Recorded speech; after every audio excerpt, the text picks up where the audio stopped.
দর্শক লাইভে আপনাদের স্বাগতম। আপনারা জানেন খাগড়াছড়িতে অন্যান্য জেলার নেই সাড়ম্বরে হিন্দু ধর্মাবলম্বীদের যে শারদীয় দুর্গোৎসব পালিত হচ্ছে। তবে খাগড়াছড়িতে বিরাজমান পরিস্থিতির মধ্যে দিয়েও হিন্দু সনাতন ধর্মাবলম্বীরা শারদীয় দুর্গোৎসব উদযাপন করে যাচ্ছে।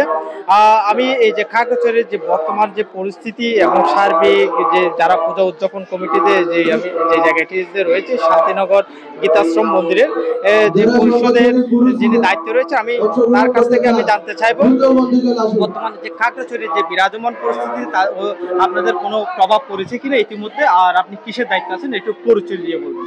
আমি শান্তিনগর শ্রী শ্রী গীতাশ্রম দুর্গোৎসব উদযাপন কমিটির সাধারণ সম্পাদক, আমার নাম উজ্জ্বল দে। আমি সবাইকে আজকে মহানবমী শুভেচ্ছা জানাচ্ছি। আসলে আমরা প্রতি বছর খাগড়াছড়ি সদরস্থ শান্তিনগর গীতাশ্রমে চেষ্টা করি ভিন্নভাবে শারদীয় দুর্গোৎসব জেলাবাসীকে উপহার দেওয়ার জন্য।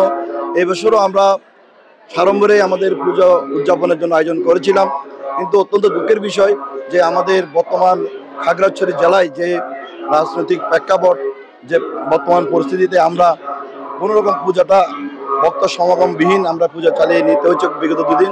তবে আসার কথা গত রাত থেকে, যেহেতু আমাদের এই অবরোধটা উঠে গেছে, তো আশা করছি আজকে এই ভক্ত সমাগম আরো বাড়বে।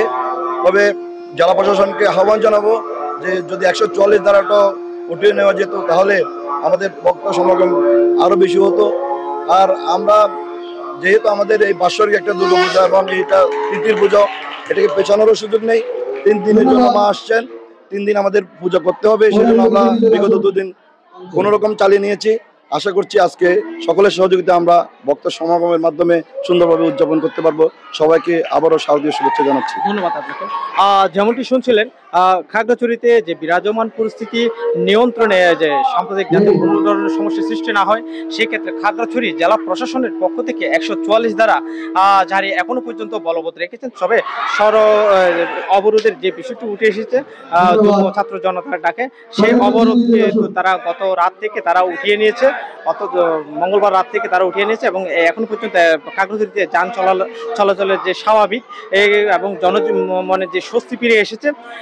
এবং যারা সনাতন ধর্মাবলম্বীরা রয়েছে তারাও এটা প্রত্যাশা করছেন তাদের যে একটি বছরের একটি যে অপেক্ষার প্রহরগণে এই একটি যে শারদীয় দুর্গোৎসব সেটি তারা সাড়ম্বরের সহিত পালন করবেন এবং তারা সেই আশ্বাসে আজকে যেহেতু মহাবিহিত পূজার মধ্যে দিয়ে যে মহা নবমী এই পূজার সকাল থেকে যে আরম্ভ হয়েছে এবং সেটি সারাদিন ব্যাপী চলবে এবং জেলা প্রশাসনের পক্ষ থেকে 144 ধারা জারি কিন্তু এখনো বলবৎ রেখেছেন এবং প্রশাসনের পক্ষ থেকে সেটি এখনো আমাদেরকে জানিয়েছেন যাতে 144 ধারা জারি রাখার কারণে নিরাপত্তা বাহিনী, জেলা প্রশাসন, সেনাবাহিনী এবং যে বিজিবির যে নিরাপত্তা বিধানে নিয়মিত টহল দিয়ে যাচ্ছেন যাতে কোনো প্রকার কোথাও অপ্রীতিকর বিশৃঙ্খলা সৃষ্টি না হয়, সেক্ষেত্রে তারা টহল দিয়ে যাচ্ছেন। খাগড়াছড়ির যে শান্তিনগর গীতাশ্রম দুর্গা মণ্ডপ থেকে আমার ছিল পূজা নিয়ে সর্বশেষ।